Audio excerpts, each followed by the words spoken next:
Olá a todos, estamos aqui para a terceira edição do Fala Franchise, ABF Podcasts. Eu sou a Silvia de Moraes Barros, da rede The Kids Club e coordenadora da Comissão de Educação da ABF. E eu tenho a honra de conduzir um bate-papo aqui com o Rogério Gabriel, CEO do grupo Movedu, das marcas Prepara, Microlins, SOS, entre outras, para a gente conversar um pouquinho sobre como vai ser o futuro da educação depois de tudo isso que a gente está passando. Tudo bem, Rogério? Olá, Silvia, tudo bem? E você? É um prazer estar aqui para a gente falar daquilo que somos apaixonados, né, que é a educação. E vai ser um prazer essa conversa aí com você. É isso aí. Rogério, eu queria começar falando um pouquinho sobre como essa pandemia afetou o nosso setor. Foi uma reviravolta em todos os setores, mas e no nosso não foi diferente. Então, eu queria que você nos passasse um pouquinho da sua visão de como foi a gente se readequar a essa nova realidade. Silvia, eu vou repetir uma que eu ouvi hoje, né, e falou que nós estamos divididos em períodos, né? Tem o período AC e DC, né? Antes de Cristo e depois de Cristo, e agora também tem o período antes Corona e depois Corona. E sem dúvida, né, que a gente, né, depois desse isolamento e de tudo que a gente está vivendo, teve uma série de coisas que a gente vem aprendendo de uma forma super acelerada, né? Esse fato, acho que não vale a pena a gente já repetindo, né? Que todos já disseram, né? Que acelerou os projetos, assim por diante, e na educação não foi diferente. Acho que os grandes ganhos para isso foram que a gente conseguiu quebrar uma série de paradigmas que existiam e deixar claro uma série de coisas também. Primeiro, essa história do que é online, do que não é online, do que é uso com tecnologia, do que não é uso com tecnologia, do valor do professor. Isso acho que foi desmistificando durante todo esse período, né? Isso está acontecendo e está ficando bem claro, né? O que é uma coisa, o que é outra. O ensino e a educação e o conteúdo hoje, a gente sabe, está disponível em diversas formas. Essa é uma delas, né? Por exemplo, esse podcast, que é um negócio bacana também, que vem crescendo absurdamente pelo fato de você poder estar ouvindo em qualquer local. Então, a gente está todo o tempo aprendendo e ouvindo e adquirindo conhecimento. E nós, no papel de escolas, também temos esse papel de poder estar chegando nos nossos alunos de diversas formas. E o que a pandemia acelerou foi chegar nesse aluno, não só da forma tradicional, que seja presencial, porque a presencial também se usa, no nosso caso, por exemplo, no caso das escolas da Movedu, né, no caso de qualquer uma delas, de Prepara, de Microlins, de SOS, de People, a gente usa tecnologia dentro da sala de aula, a gente usa conteúdo digital dentro da sala de aula, mas as aulas são presenciais com acompanhamento de um educador. O que mudou para nós, né, e para todo o segmento é que a gente teve que chegar na casa do aluno. E aí chega um ponto importante, que é chegar na casa do aluno com qualidade, chegar na casa do aluno fazendo uma entrega realmente relevante para ele. E aí o negócio de chegar em casa tem os dois lados sempre, né? Tem o lado, ele estava disponível em casa, mas em contrapartida, às vezes ele não estava com um device preparado. No nosso caso, por exemplo, muitos dos nossos alunos, nós trabalhamos com capacitação para o primeiro emprego e os alunos têm, a grande maioria deles tem um smartphone e não tem mais um desktop, né? Isso é muito comum dentro dos jovens hoje. Então, como você conseguir entregar um conteúdo de qualidade, uma tela pequena, e a gente aprendeu bastante sobre isso também. Um ponto, assim, bastante relevante, que como ficou claro isso, né? É o fato de a grande importância dos professores, independente onde é que ele esteja. O quanto que tem valor esse professor no papel dele, que seja de mediador, que é o grande papel hoje de um professor, de um bom educador. Ele não é o detentor de conteúdo, que o conteúdo tem todo local, mas montar essa trilha, fazer com que, chamar a atenção nos pontos importantes para isso, é o que faz a grande diferença, e fazer isso à distância foi um grande aprendizado para todos.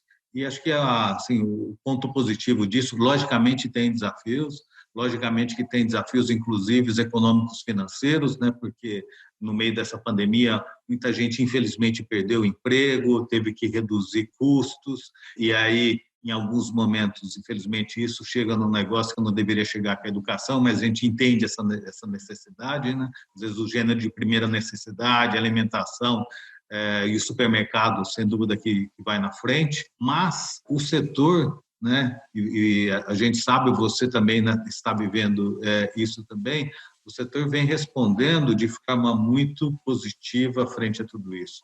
E nós, com certeza, vamos sair diferentes e melhores depois disso tudo. É verdade. Eu sempre falo, a gente conseguiu fazer em algumas semanas, às vezes 15 dias, o que se falassem para a gente, você tem 1 ano para se preparar para fazer o que você faz hoje presencialmente 100% online. A gente provavelmente falaria, 1 ano vai ser pouco. E a gente fez isso em 15 dias. Em 15 dias, a gente estava com as aulas dentro da casa dos alunos. Os desafios são grandes, inclusive saiu uma matéria no estado de São Paulo, algum tempo atrás, falando que 80% dos professores não estava preparado para o ensino à distância.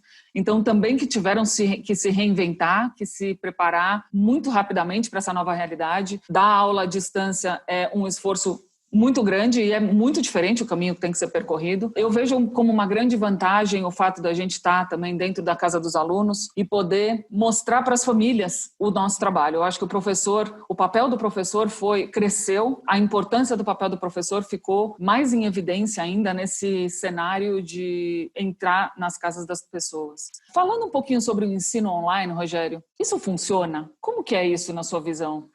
Esse é um negócio que agora, né, ficou bastante evidente. Primeiro, as diferenças, né? A gente estava falando até anteriormente sobre isso, mas agora mais especificamente, primeiro, a diferença de uma coisa e de outra, o que funciona melhor para uma pessoa não funciona para outra. Por exemplo, né, vou voltar na história do nosso podcast de agora. Uma boa parte das pessoas gostam e tem gente que não gosta, que é muito visual e quer o visual. Tem gente que é mais maker e quer fazer mais as coisas. Então, você tem formas diferentes de poder estar chegando. E agora, né, como você estava dizendo, né, as pessoas obrigatoriamente tiveram que se preparar. E aí acho que vai um grande aprendizado, né, para todos, né, para as franqueadoras, para as empresas de uma maneira geral, que é um aprendizado que a gente vem vendo com as startups, né? Por que as startups caminham mais rápidos que as empresas tradicionais? Elas estão dispostas mais a errar e acertar, elas estão dispostas a correr esse risco mais rápidos.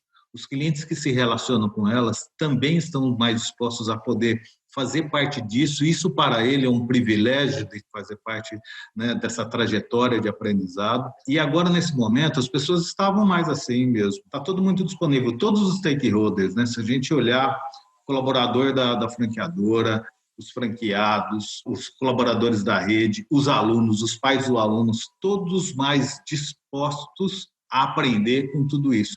E por isso que é aquele comentário que você fez, né, super importante, que é o que era para fazer, sei lá, em 1 ano, em 2 anos, a gente fez em semanas. Porque se for fazer 1 ano, em 2 anos, você vai fazer do modo tradicional, as pessoas não estão dispostas a poder fazer grandes mudanças num curto espaço de tempo. E nesse período, todo mundo teve mais aberto para poder estar fazendo isso e por isso que as coisas aconteceram muito mais rápido. Então, eu acho que todo mundo está mais aberto, inclusive, aos acertos que têm que ser feitos ao longo do caminho. Então, quanta reunião que a gente participa, que o cachorro pula na frente, o filho chama, e hoje em dia tudo bem, né? E quantas tentativas e erros ocorreram até a gente conseguir achar uma fórmula de aulas à distância para atender os nossos alunos e os diversos perfis que você fala. Então, eu acho que a gente caminhou muito nesses poucos meses aí e aprendeu muito mesmo. Então, isso que você está dizendo, né, você vê que ganha, o que né, tem de tamanho, problema, ninguém tem cachorro, né? Todo mundo tem cachorro, o cachorro pula, a porta bate, alguém entra, né? E esses protocolos corporativos, né, que a gente viveu todo esse tempo, né, meio que era proibitivo, era uma vergonha fazer um negócio desse tipo. Aí, ao invés da gente fazer uma reunião assim, rapidamente, falar, vamos reunir 10 pessoas, uma de cada lugar do país e botar dentro de uma telinha, que seja dentro de casa, que seja correndo um pouco desse risco das coisas poderem acontecer. Não, era todo mundo pegava um avião para ir em um determinado local, tinha que marcar com antecedência, tinha que isso, tinha que aquilo, e o tempo passando. Então, exatamente essa tolerância, né, que a Covid trouxe para a gente é um grande aprendizado de como a gente pode estar aproveitando isso para aprender de maneira geral, né? Para aprender no mundo corporativo, para a gente poder aprender nas escolas. Quantas aulas de professores gravados, isso não aconteceu. E o que é mais legal dessa história? Aproximou o professor de aluno, né? Porque o aluno também lá viu o professor lá com filho dentro de casa, né, com seus desafios lá também podendo acontecer. Isso tornou o negócio cada vez mais próximo, que é o que a internet estava já trazendo para nós, com os influenciadores. Né? O que nasceu essa turma de influenciador diferente de ator e atriz? Ator e atriz é aquilo tudo certinho, tudo bonitinho, vida perfeita e nada acontece. E aí entrou os influenciadores, que teve uma relação, parece muito mais próxima com as pessoas, exatamente porque viu os acertos e erros. Então, acho que, falando de educação, acho que essa educação, esse aprendizado que a gente teve de errar mais e acertar, e por isso aprender mais rápido, esse negócio de diminuir o número de protocolos que não soma nada na nossa vida, com certeza vai trazer isso. E os jovens já são assim, né? Eles já se vestem diferentes, né? Já tem uma diversidade totalmente diferente. Isso proporciona também uma criatividade diferente, isso proporciona pensar em coisas diferentes e trazer soluções diferentes. Eu brinco muito que é aquele negócio, a gente trocou a roda do carro com o carro andando todos os dias, né? E aprendemos a arriscar mais um pouco também, porque a gente sabe que a gente arrisca, não deu certo, opa, conserta e segue, né? O que eu percebi também, Rogério, muito na minha rede, em várias redes que eu observo, o distanciamento social aproximou as pessoas. Eu queria falar um pouquinho sobre a relação franqueado-franqueador, aproveitando que você estava falando sobre essa questão de aproximar os professores dos alunos, dentro das casas dos alunos. Eu acho que a relação franqueado-franqueador foi bastante afetada também nesse momento, e eu percebo um ganho muito grande nesse relacionamento. Eu queria saber como que você vê isso, a relação entre as partes, o papel das partes dentro desse novo cenário que a gente tem agora. A relação do franchise tem um ponto muito importante, né, que é relacionamento forte entre todas as partes, né? Então, você construir esse relacionamento, isso constrói com o tempo, faz uma diferença grande em todos os momentos, e num período de crise como esse, é praticamente vital para as coisas poderem acontecer. E essa relação não é diferente da nossa relação dentro de casa. E a gente ouviu isso, né? Quantos casais, infelizmente, desse período que não tinham um bom relacionamento e tiveram que ficar mais próximos e resolver problemas diferentes, aí a coisa acabou explodindo e foram cada um para uma casa diferente. Em contrapartida, aqueles que tinham um relacionamento construído bom se aproximaram mais para poder resolver o problema que estava do lado de fora. E isso aconteceu no franchise, né? Redes que tinham esse relacionamento construído forte, sem dúvida, todo mundo baqueou, cada um tem uma reação diferente. Na primeira reação é aquela de autoproteção, e depois ver que isso não funciona, que juntos a gente constrói coisas com certeza mais rápidos e melhores. E a relação do franqueador, né, com o franqueado, essa é uma relação bem construída, em contrapartida, fez criar soluções muito boas. E como tinha muita coisa para poder ser resolvida, a agenda mudou. A agenda, no nosso caso, por exemplo, nós em todas as redes nós temos os conselhos, né, de franqueado, que é um negócio que funciona muito bem, e essas reuniões de conselho, conforme a marca, conforme a maturidade da marca, ela tem reunião mensal, bimestral ou até trimestral. Todas elas vieram para reunião semanal. Mas por que semanal? Por que não fazia antes semanal? Porque também a gente já tinha a reunião semanal. É que nem a gente, né? Você já tem as coisas claras para poder estar fazendo, a gente ficar fazendo muito reunião, não dá tempo de executar, né? A gente tem que ter tempo para executar as coisas. É verdade. Agora, como a gente não sabia o que tinha que executar, tinha muita coisa para ser resolvida, você investir tempo nessas reuniões semanais para poder montar o plano foi muito rico. Então, as reuniões semanais, elas fizeram muito isso. Mas como é que a gente faz isso? Como é que faz aquilo? Nós vamos fazer assim, nós vamos fazer assado. Olha, a gente acabou de atualizar o sistema, testa esse negócio. E as coisas funcionaram muito bem, porque a gente tinha, primeiro, agora essa proximidade, né, para poder estar fazendo essas reuniões semanais. Isso aconteceu, né, com da grande maioria das redes, e depois saíam executando. À medida que esses planos foram ficando no ar, essas reuniões precisam ter outro espaço de tempo, porque, novamente, é importante a gente dedicar à execução. E dentro dessa parte de execução de papéis, né, como você disse, o franchising é um negócio que somos, logicamente, né, todos, quem está aqui é apaixonado por ele, porque é uma relação de donos muito forte, uma relação de construção muito importante, mas uma relação de relacionamento forte e importante, como a gente acabou de dizer, mas cada um tem um papel. A rede tem um papel muito importante de operação. A rede tem um papel muito forte de, como ela está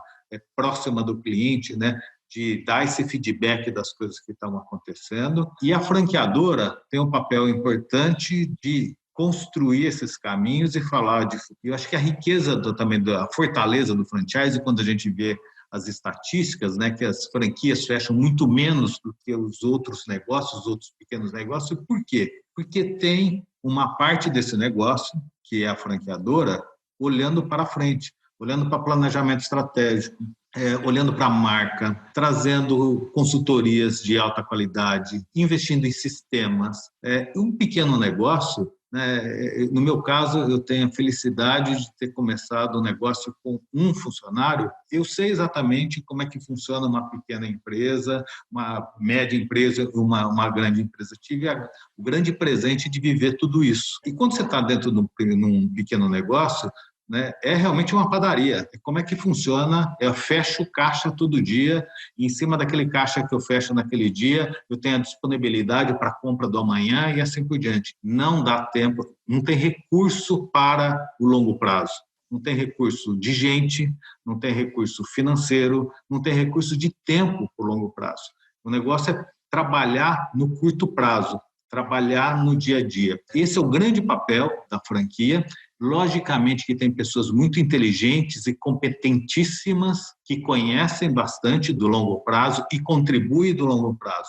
E esse negócio, né? E aí falando como franqueador, na realidade eu estou trazendo a responsabilidade para dentro de casa, para nós. A responsabilidade de construir realmente o futuro, de fazer esses investimentos, é da franqueadora. E nesse momento, inclusive, né, como está todo mundo olhando para a caixa, o papel da franquia é olhar para o caixa do dia a dia para ela poder sobreviver, para ela poder passar por esse período, porque, logicamente, todos foram, a grande, se não todos, quase a totalidade foi afetada durante essa pandemia, e a franqueadora, sim, tem que olhar para o caixa, é importante, e tem que investir no futuro. Tem que fazer as duas coisas nesse momento. E é desafiador? Sim, é desafiador. E não pode desperdiçar esse momento de forma alguma, porque à medida que essas coisas, a famosa retomada for acontecer, ela sim acontecerá diferente. Depois de grandes crises como nós estamos passando, o mundo volta diferente, né? É só conversar com nossos pais, com os nossos avós, né, o que foi o pós-guerra, o que foi o pós-pandemia, o que foi o movimento de grandes crises, como é que o mundo voltou diferente. E se as empresas não aproveitarem esse período para aprender, e só aprende errando, só aprende estando em campo,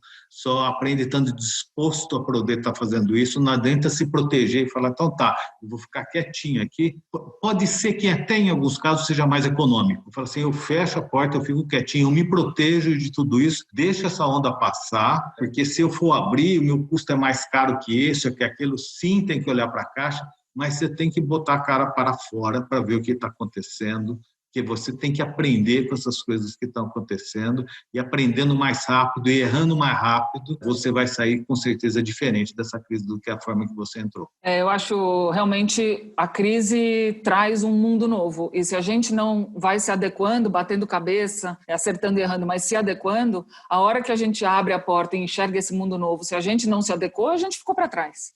Então, acho que uma das grandes forças do franchising é realmente clareza que você trouxe do papel de cada parte, sendo o franqueador sempre aquele que tem um olho para frente e o franqueado aquele que tem um olho no cliente final, que está lá na comissão de frente, que eu chamo, e que traz para o franqueador a realidade do mercado que ele está vivendo. Eu queria seguir um pouquinho, já que a gente está falando um pouquinho de franqueador e de futuro, e falar um pouquinho sobre a transformação digital na educação. Transformação digital é um termo que está sendo usado muito A gente ouve falar muito, mas nem todo mundo consegue entender muito bem como que é isso na prática, o que isso realmente quer dizer. Como que você vê a transformação digital no nosso setor de educação?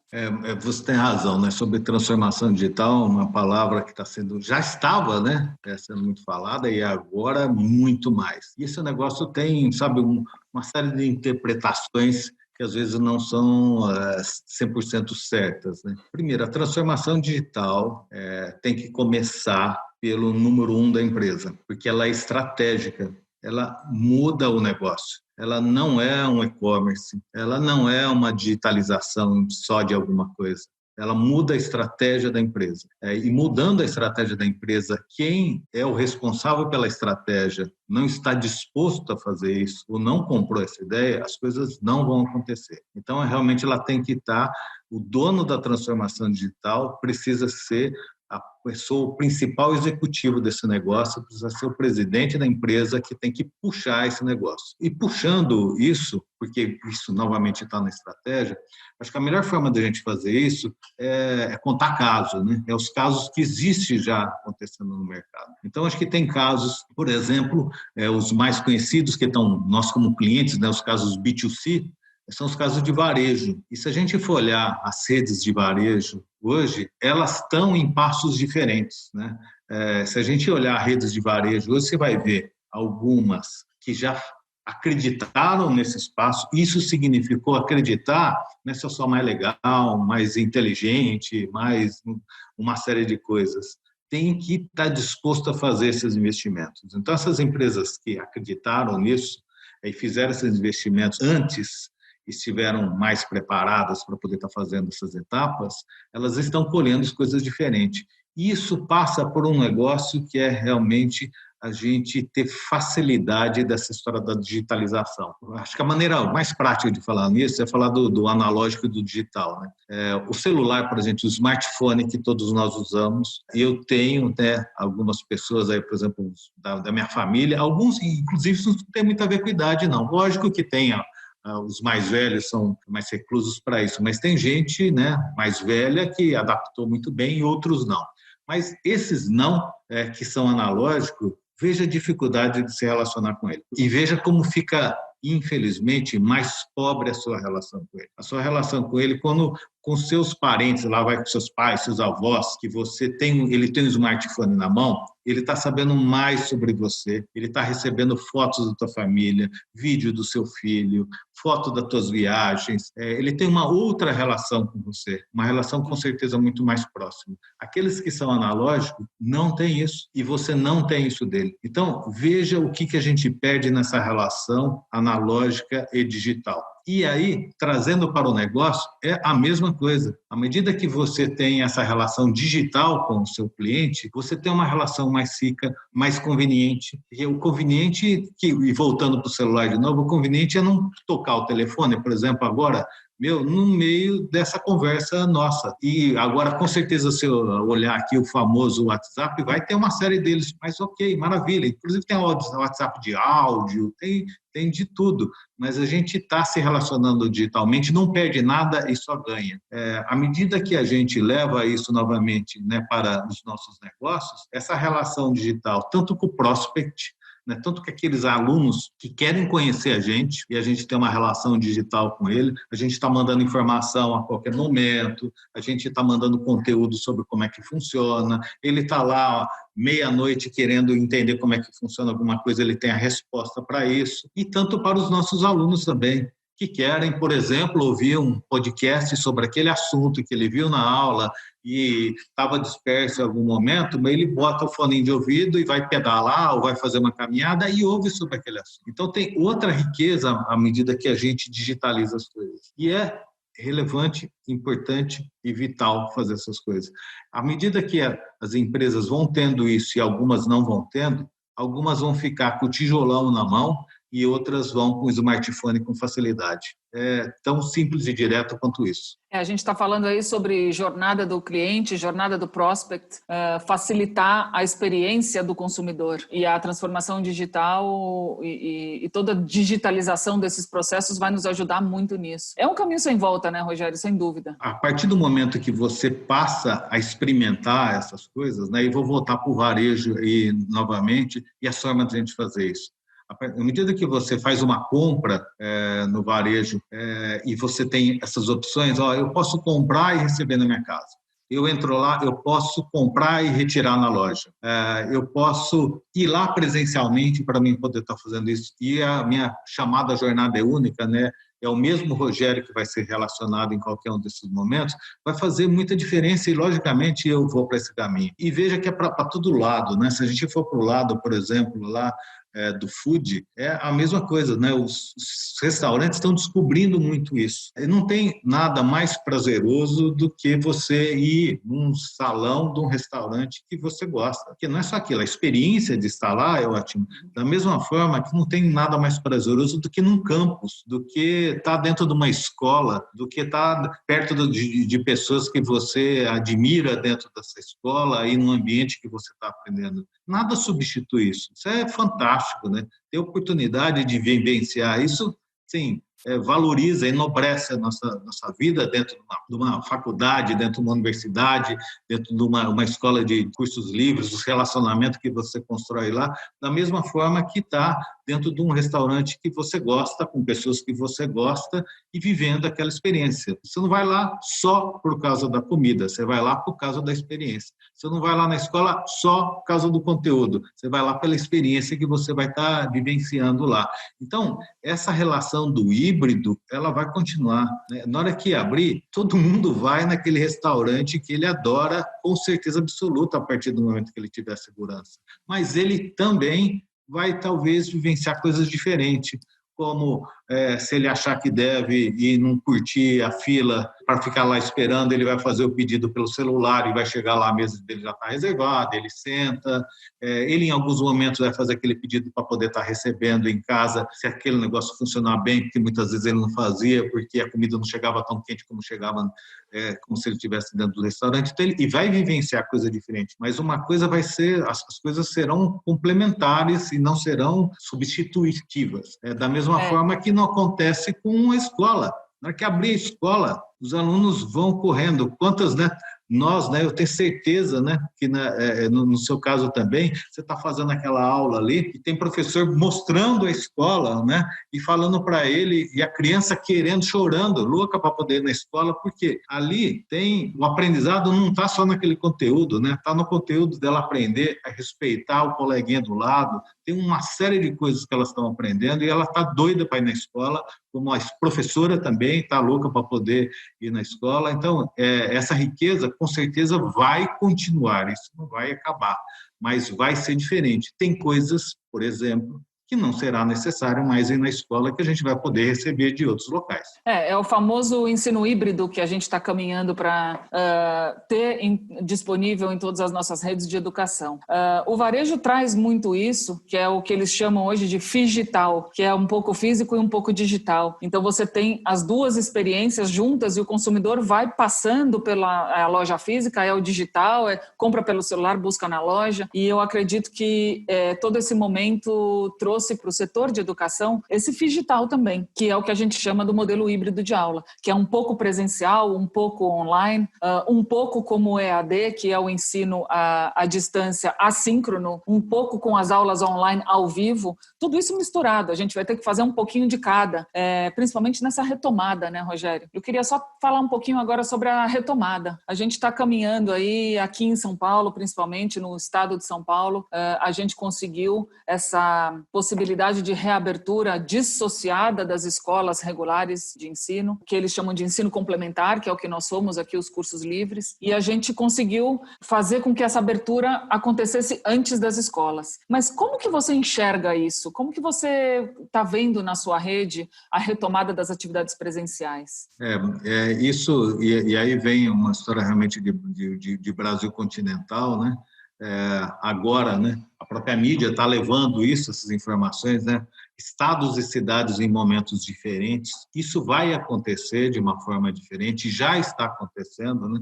Regiões que, como São Paulo, capital, já falando de mudar de fase, inclusive, e regiões em fase vermelha, né, de praticamente um lockdown. Então, essa retomada ela vai acontecer, sem dúvida, de forma diferente no nosso Brasil, exatamente pelo tamanho que o Brasil é como um todo. Agora, essa retomada, eu vejo, né, que acho que o ponto primeiro, né, e aí voltando na história do restaurante e na história da escola também, em qualquer outro local. A primeira pergunta que qualquer de nós vai fazer na hora de sair hoje, não é se só a comida é boa do restaurante ou só aquela escola é boa. Aquela escola é segura? Aquele restaurante é seguro?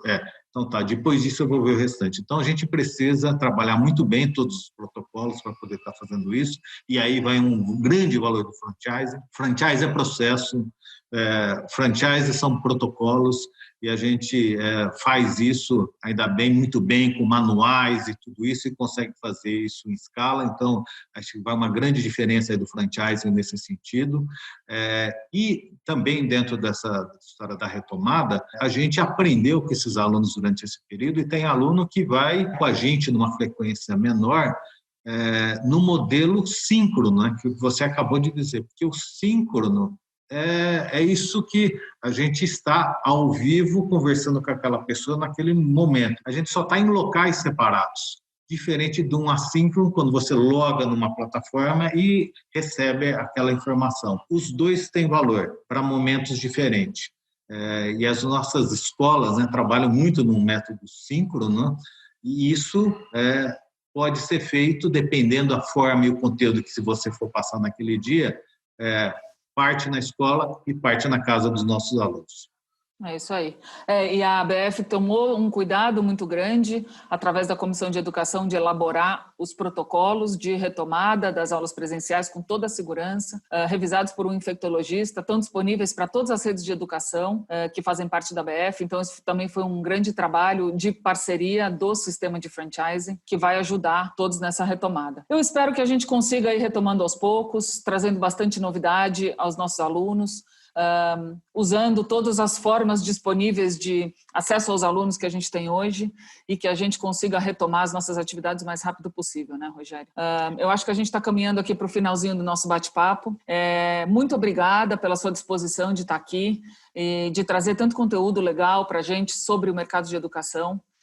Eu espero que a gente possa estar junto numa próxima e continuar esse bate-papo tão gostoso. Obrigado a você, Silvia, é sempre um prazer, né? E falar de educação e franchise, a gente passa 2 dias aqui falando com prazer, porque fazendo aquilo que a gente é apaixonado, né, o tempo passa de uma forma muito agradável. Muito obrigado, e é sempre um prazer aqui estar com vocês. Obrigada a você.